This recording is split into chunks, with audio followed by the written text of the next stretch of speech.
So this is a 1997 Ford Ranger 3.0, and I was losing coolant. And so I got one of those pressure kits where I could put the pressure on the radiator right here, and I could go around and look for leaks and all the hoses and connections. And I found a couple of leaks, and then got the clamps and things on there tight so it wouldn't leak there.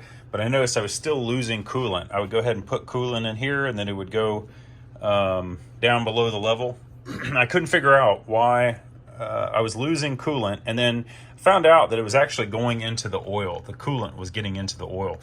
And so when you say that, coolant's getting into my oil, a lot of people say, well, you probably need a new head gasket.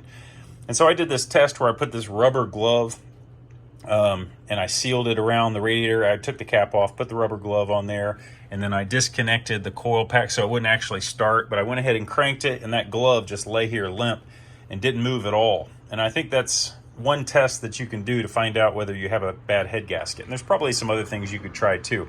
But I wanted to do this video because everybody and everything on the line kept saying you probably have a bad head gasket. And so I also went in and I did the lower intake manifold gasket, and I put a new gasket in there, and it was still leaking coolant into the oil.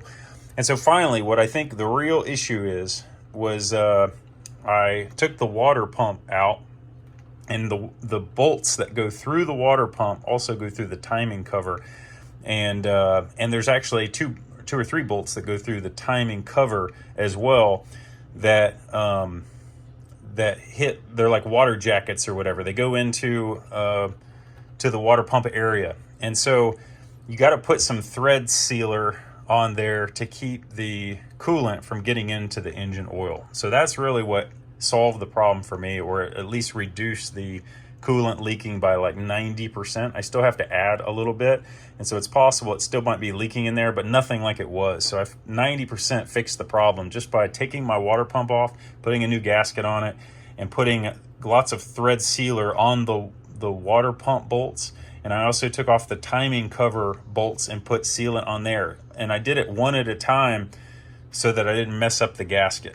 And so I hope this helps somebody out there. I couldn't find a whole lot on it, and I really didn't want to get rid of this truck because I've had it for 20 some years, and just want to keep driving it. And so it has 232,000 miles, and it's running better than it has for the last couple years.